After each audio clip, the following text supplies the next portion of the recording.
I have great pleasure in welcoming the Prime Minister of the Islamic Republic of Pakistan, His Excellency Muhammad Nawaz Sharif.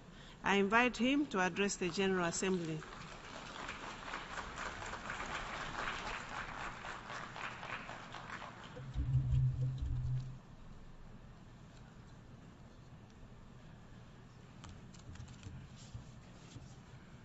Bismillah ar-Rahman ar-Rahim. Excellencies, distinguished delegates, ladies and gentlemen, we congratulate Mr. Peter Thompson on his election as President of the 71st session of the General Assembly. We agree that implementation of the Sustainable Development Agenda should be the focus of this session. We also pay tribute to Mr. Likitoft for his capable stewardship of the 70th session. Mr. President, today, 3 decades after the end of the Cold War, our multipolar world is more free and vibrant, yet still chaotic and turbulent, more interdependent, but more unequal, more prosperous, yet still afflicted with poverty. We see spectacular progress, but also unprecedented human suffering. The world is at a historic inflection point. The international order established after the Second World War is passing away, but a new order has yet to emerge. Competition between the major powers is becoming more confrontational. This can pose serious threats to peace across Asia. A new Cold War threatens to engulf Europe. The momentum there towards greater union has already reversed. Barricades and walls are going up, especially against the tide of misery flowing out of a turbulent Middle East. In many countries, intolerance has revived the ghost of xenophobia and Islamophobia. Turmoil is intensifying in the Middle East. International efforts to defeat Daesh are therefore urgent. For this, it is essential to reconcile the divergent objectives and priorities of regional and external powers. Peace cannot be built when injustice prevails. The long festering tragedy of Palestine demands determined action by the international community. Mr. President, after decades of strong growth, the world economy has reached a plateau. Despite this adverse international economic environment, my government has in the last three years moved the country towards robust growth. We have fully integrated the 2030 Development Agenda into our own economic and social strategy. This rests on our conviction that people are the true wealth of our nation and that it is human development which will determine our future destiny. Mr. President, our priority goal of economic development requires internal peace and stability. My country has been the principal victim of terrorism, including that supported, sponsored, and financed from abroad. We will not allow externally sponsored terrorism and threats of destabilization to cause turbulence in Pakistan. Tens of thousands of our citizens and thousands of our security personnel have been killed or injured in terrorist attacks. This has only reinforced our resolve to eliminate the scourge of terrorism.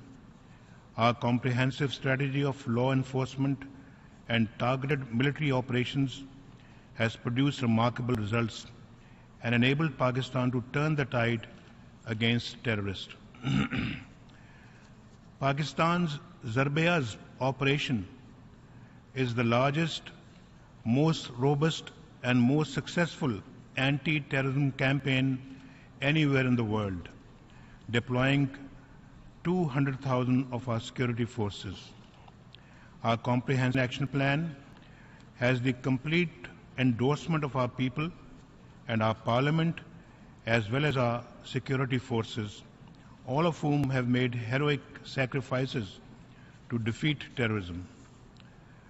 Mr. President, terrorism, however, is now a global phenomenon which must be addressed comprehensively and in all its forms, including state terrorism. The international community must coordinate its efforts to accomplish this. These efforts should be taken collectively and not unilaterally by the passage of any laws with extraterritorial application targeted against certain countries. We will not win the fight against terrorism and violent extremism so long as we do not address their root causes. These lie in poverty and ignorance, political and social injustice and oppression, foreign intervention and occupation, and denial of the legitimate rights of the people and nations, especially the right to self-determination. Until these underlying causes are addressed, it will be difficult to counter the twisted narrative of violent extremists and terrorists. Mr. President, after 15 years of the current war in Afghanistan, the international community agrees that the only road to a lasting peace in that country is through a dialogue between the government in Kabul and the Afghan Taliban. Pakistan has long proposed this as the most viable course to end decades of conflict and suffering in Afghanistan.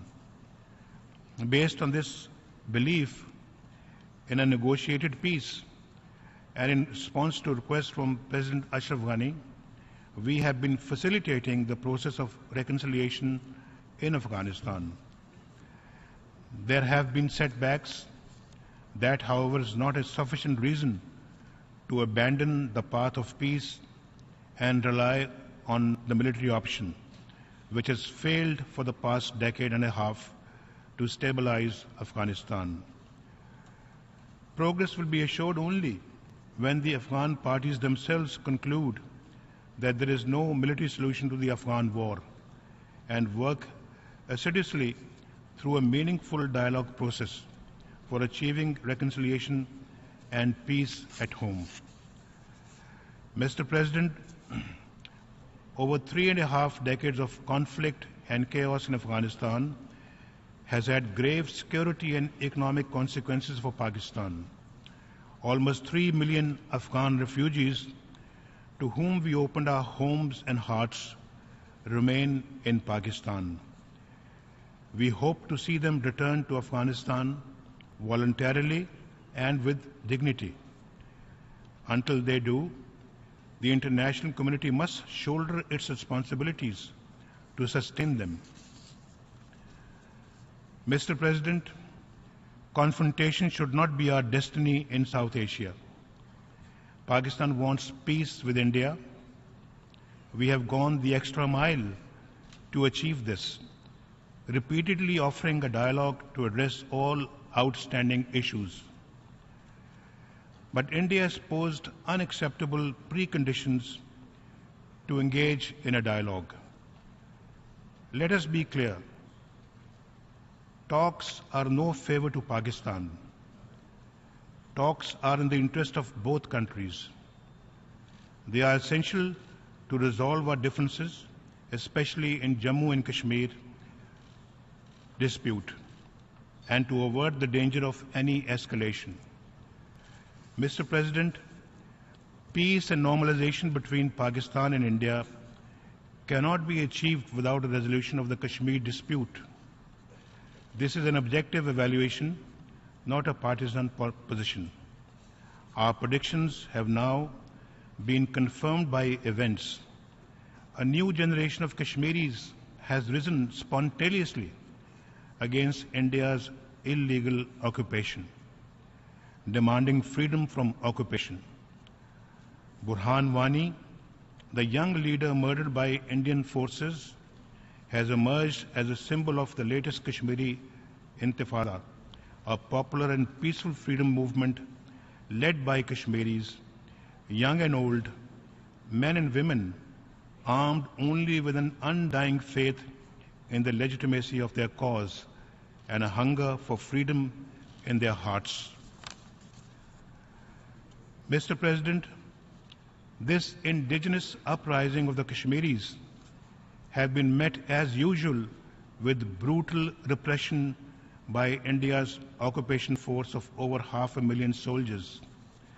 Over 100 Kashmiris have been killed, hundreds, including children and infants, blinded by shotgun pellets, and over 6,000 unarmed civilians injured over the past 2 months. These Indian brutalities are well documented. I would like to inform the General Assembly that Pakistan will share with the Secretary General a dossier containing detailed information and evidence of the gross and systematic violations of human rights committed by Indian forces in occupied Jammu and Kashmir. These brutalities will not suppress the spirit of the Kashmiris. It will only intensify their anger and fortify their determination to see India end its occupation of Kashmir. From Srinagar to Sopur, the men, women, and children come out each day, defying curfew to demand freedom. Mr. President, Pakistan fully supports the demand of the Kashmiri people for self-determination as promised to them by several Security Council resolutions. Their struggle is a legitimate one for liberation from alien occupation. International law and declarations of the United Nations on self-determination give the Kashmiri people the right to struggle for their freedom. Every year, the General Assembly unanimously adopts the resolution which reaffirms the right of all peoples to self-determination and calls on the states concerned to immediately end their occupation and all acts of repression. Mr. President, on behalf of the Kashmiri people, on behalf of the mothers, wives, sisters, and fathers of the innocent Kashmiri children, women and men who have been killed, blinded, and injured, on behalf of the Pakistani nation, I demand an independent inquiry into the extrajudicial killings and a UN fact-finding mission to investigate brutalities perpetrated by the Indian occupying forces so that those guilty of these atrocities are punished.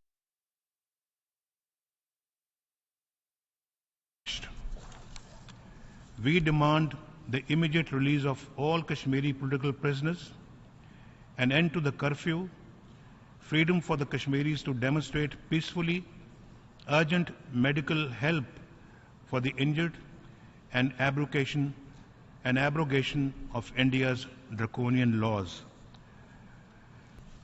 Mr. President, the Security Council has called for the exercise of the right to self-determination by the people of Jammu and Kashmir through a free and fair plebiscite held under United Nations auspices.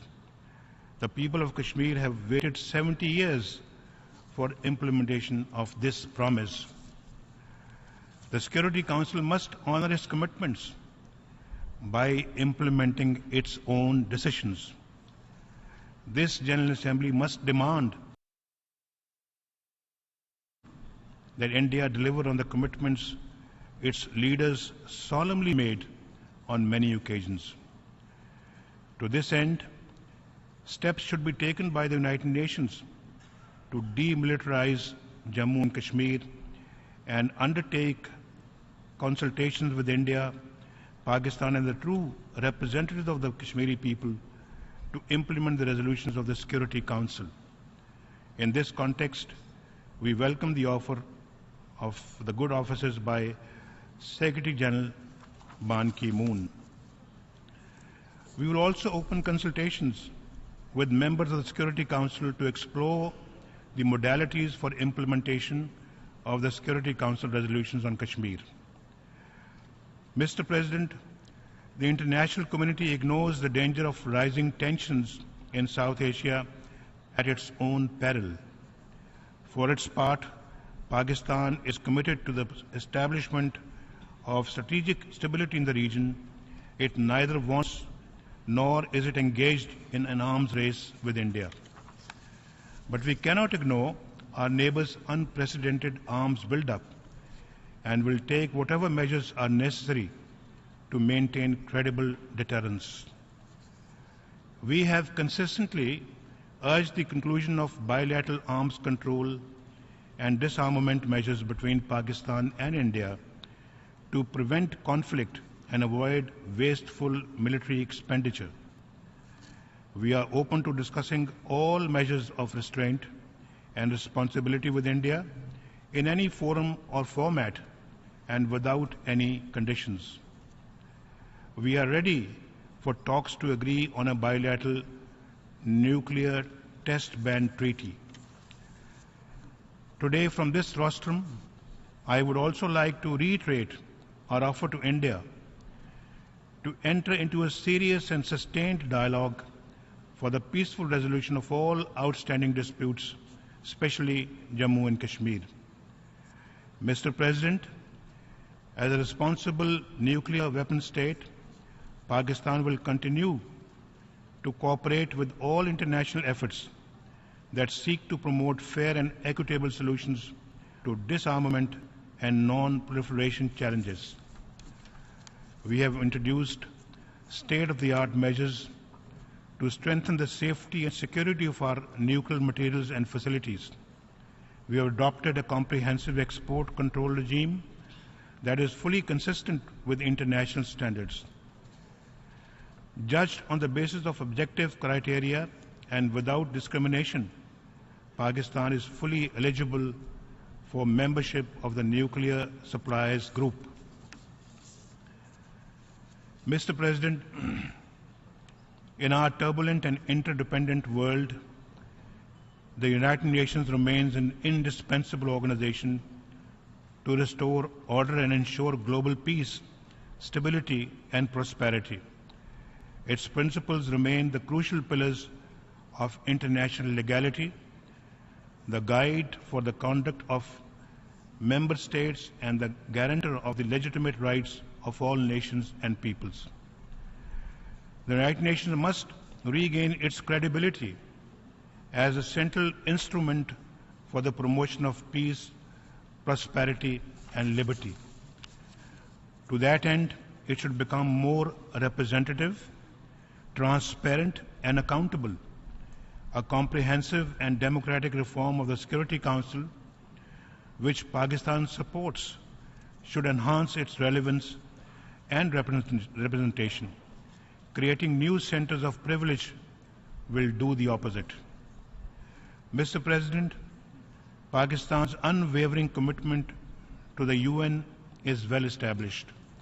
We have played a pioneering and consistent role in UN peacekeeping, and despite our own security requirements, we will remain one of the world's largest troop contributing countries and maintain our record of success in multiple UN peacekeeping operations. Mr. President, Pakistan has a vital stake in ending conflicts, fostering peace, fighting terrorism, strengthening democracy, promoting human rights, generating global growth, and overcoming the challenges of environmental degradation. We can achieve these goals and create a new and peaceful world order only through the United Nations and by strict adherence to the principles of its charter. I thank you, Mr. President. On behalf of the General Assembly, I wish to thank the Prime Minister of the Islamic Republic of Pakistan for the statement just delivered, and I request protocol to escort His Excellency.